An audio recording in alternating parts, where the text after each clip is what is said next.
नमस्कार दोस्तों, स्वागत है आप सभी का H S math by Vijay sir द्वारा बनाए गए यूट्यूब चैनल पर, जहां से बोर्ड एग्ज़ाम के लिए यूपी बोर्ड के जो एग्ज़ाम होंगे 24 फरवरी को, वहां पर जो बच्चों के लिए यूट्यूब चैनल पर मैं अपनी वीडियो ला रहा हूं, जिससे कि बच्चे कम मेहनत में अच्छे नंबर ला सके, बिना पढ़े भी वो पास हो सके। केवल मेरे यूट्यूब चैनल पर डाली गई वीडियो को देख करके वह लड़का या लड़की 90 से 95% अपने नंबर यूपी बोर्ड एग्जाम में ला सकता है। जैसे कि पिछली वीडियो में जो मैंने आपको बताया था कि संख्या पद्धति आपकी 3 पार्ट में डिपेंड है।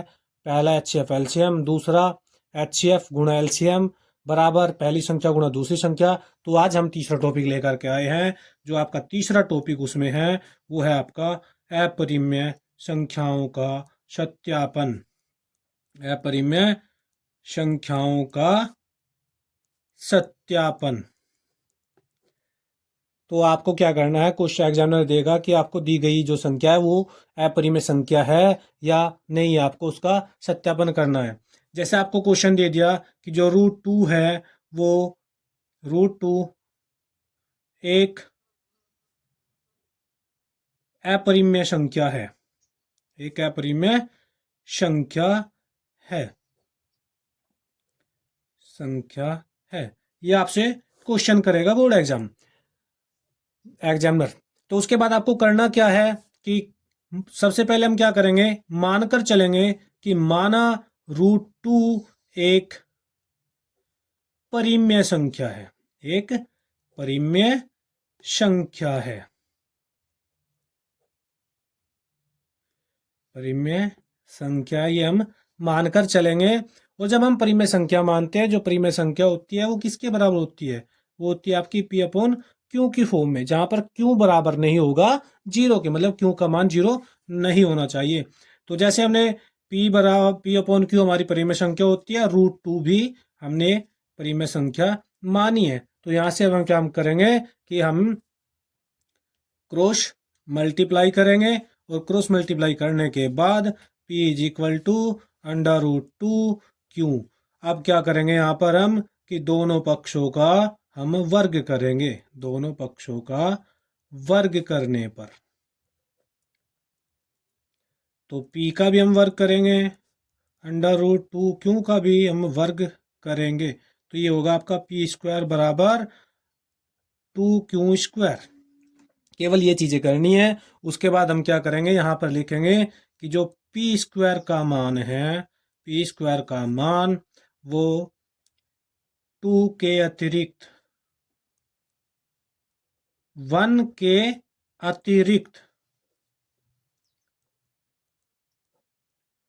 अतिरिक्त किसी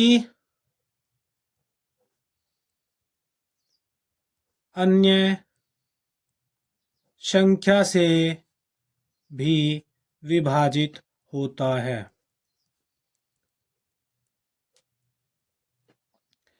फिर यहां पर हम मानकर चलेंगे कि P बराबर हम रखेंगे यहां पर 2R। माना P का जो मान है वो बराबर क्या है, P का मान 2R के बराबर है। तो रख देंगे हम P के स्थान पर 2R 2Q²। तो ये होगा आपका 4R² बराबर हो जाएगा 2Q²। तो यहाँ 2 दूनी 4 अर्थात 2R² बराबर होगा Q² के साथ। जैसे हमने पहले किया था कि P² का मान, ये तो यहाँ पर जो Q² का मान है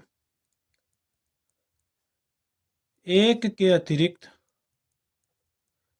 मतलब एक को छोड़ करके किसी अन्य संख्या से भी, किसी अन्य संख्या से भी विभाजित होता है, विभाजित होता है।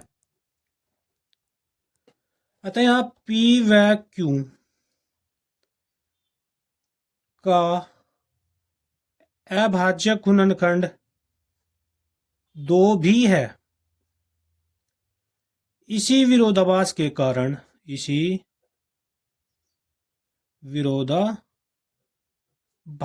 के कारण ही